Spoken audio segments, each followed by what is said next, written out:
সবাইকে আসসালামু আলাইকুম। দ্রব্যমূল্যের ঊর্ধ্বগতির ধারাবাহিকতায় যখন বাইকের ফুয়েলের দাম এক লাফে তালগাছের উপরে উঠে যায়, 89 টাকা লিটার থেকে যখন এক লাফে 130 টাকা লিটার হয়ে যায়, তখন বাইক থেকে ভালো মাইলেজ পাওয়া সত্যি একটি গুরুত্বপূর্ণ বিষয় হয়ে দাঁড়ায়। আপনারা যেই বাইকটি ব্যবহার করেন না কেন সেটা বিষয় নয়, আসলে এই 5টি নিয়ম যদি আপনারা মেনে চলেন তাহলে যে কোনো বাইক থেকে আপনি সর্বোচ্চ মাইলেজটাই পাবেন। তাই না টেনে আমার সম্পূর্ণ ভিডিওটি দেখুন, আশা করি ভিডিওটি আপনাদের উপকার আসবে। বাইক থেকে ভালো মাইলেজ না পাওয়ার প্রথম যেই কারণ সেটি হচ্ছে বাইকের ব্রেকিং সিস্টেম।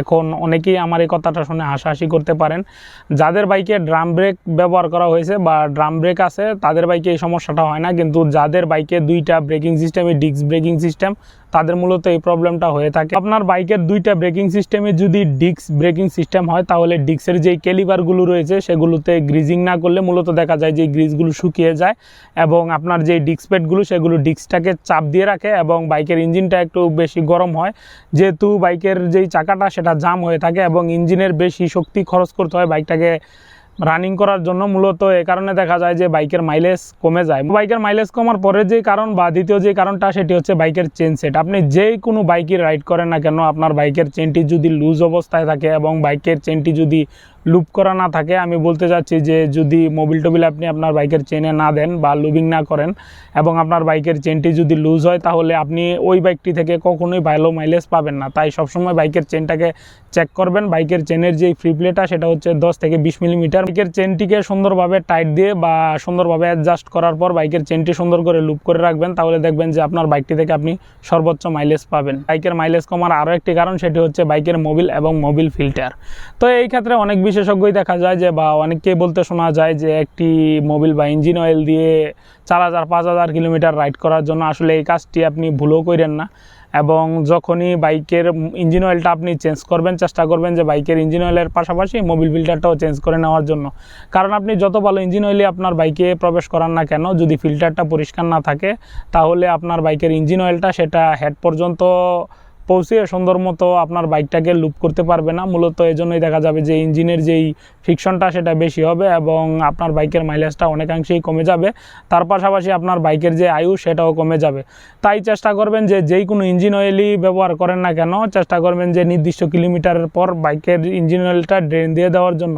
সেক্ষেত্রে একটা বিষয় বলে রাখি, আমাদের দেশের ওয়েদার এবং যেই রাস্তাঘাটের কন্ডিশন সেই অনুযায়ী বা যানজটের কন্ডিশন সেই অনুযায়ী একটি মিনারেল ইঞ্জিন অয়েল সর্বোচ্চ 1000 থেকে 1200 একটি সেমি সিনথেটিক ইঞ্জিন অয়েল।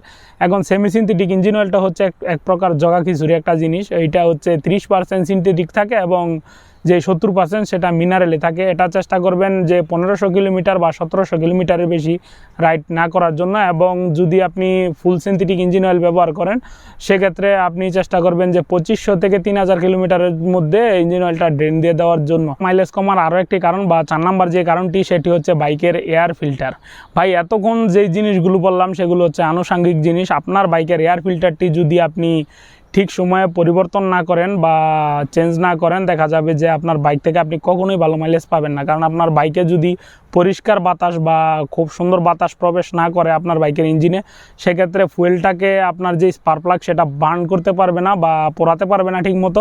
সেজন্য দেখা যাবে যে আপনার বাইক থেকে আপনি ভালো মাইলেজ কখনোই পাবেন না। আপনার বাইকের এয়ার ফিল্টারের সাথে পাশাপাশি আপনার বাইকের যে স্পার্ক প্লাগ সেটিকেও যদি আপনি চেঞ্জ করে নেন সেক্ষেত্রে দেখা যাবে যে আপনার বাইক থেকে আপনি সর্বোচ্চ মাইলেজ পাবেন। বাইকের স্পার্ক প্লাগ কোম্পানি থেকে বলা হয় বা বাইক কোম্পানি থেকে বলে দেওয়া হয় যে 8000 কিলোমিটারের বেশি রাইড না করার জন্য। এখন অনেকেই এর চাইতে বেশি রাইড করে, সেটা বাইকের কন্ডিশনের উপরেও ডিপেন্ড করে। তো আপনারা যদি এই বিষয়ে সংশয় থাকে তাহলে ইউজার ম্যানুয়াল ঘাটতে পারেন। আমি আমার এই জিক্সার বাইকের ইউজার ম্যানুয়ালে দেখেছি যে 8000 কিলোমিটার পর্যন্ত সর্বোচ্চ দেওয়া আছে। একটি স্পার্ক প্লাগ দিয়ে আপনি 8000 কিলোমিটারের বেশি রাইড না করার জন্য আমার সাজেশন থাকবে। তার পাশাপাশি দেখা যাবে যে বাইকের যে এয়ার ফিল্টার, এখন আমরা গ্রাম অঞ্চলে থাকি সেই জন্য আমাদের বাইকের এয়ার ফিল্টারটা একটু কম নোংরা হয়, কিন্তু যারা নাকি ঢাকা শহরে থাকে তাদের বাইকে এয়ার ফিল্টারটি খুব দ্রুত নষ্ট হয়ে যায়, কারণ ঢাকা শহরে ধুলাবালুর পরিমাণটা একটু বেশি।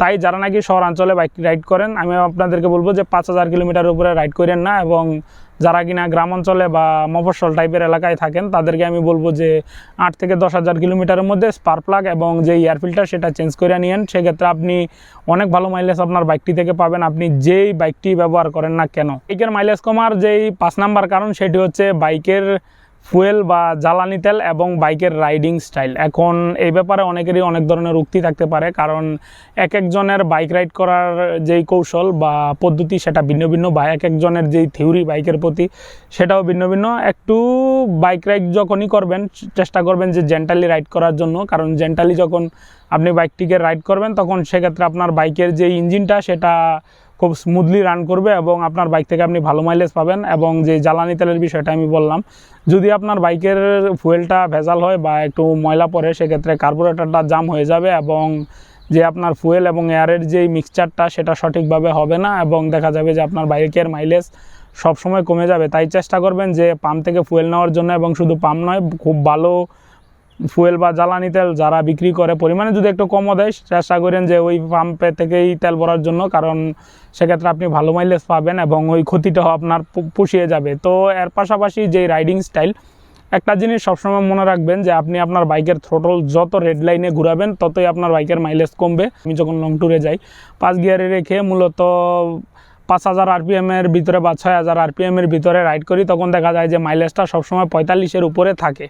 তো আপনিও চেষ্টা করবেন যে আপনার বাইকের ইকোনমি কোনটা সেটা জানার জন্য। এবং বাইক যখন এখন মোটামুটি 150 সিসির বাইক সবই 5 গিয়ার থাকে, তো 5টা গিয়ার যখন আপনি ফেলে দিবেন এবং বাইকটাকে যখন 5 বা 6000 আরপিএমের মধ্যে রাইড করবেন তখন 70 থেকে 80 কিলোমিটার পার আওয়ার গতি আপনার বাইকে থাকবে। এখন আমাদের দেশের যে হাইওয়ের অবস্থা, এর থেকে বেশি গতিতে রাইড করতে হলে দেখা যাবে যে অ্যাক্সিডেন্টও হতে পারে। তো এই 5টি বিষয় যদি আপনি মেনে চলেন তাহলে সবসময় আপনার বাইক থেকে আপনি খুবই ভালো মাইলেজ পাবেন। তো আমি চেষ্টা করেছি এই বিষয়গুলো খুব সহজভাবে আপনাদেরকে বুঝিয়ে বলার জন্য। আমার ভিডিওটি যদি ভালো লেগে থাকে তাহলে আমার চ্যানেলটিকে সাবস্ক্রাইব করে পাশে থাকা বেল বাটনটি চেপে দিন, ভিডিওটাতে একটা লাইক দিয়ে দিন। তো এই ছিল মূলত আজকের ভিডিও। এখন কমেন্ট বক্সে আপনার মূল্যবান মতামতটি জানিয়ে যান।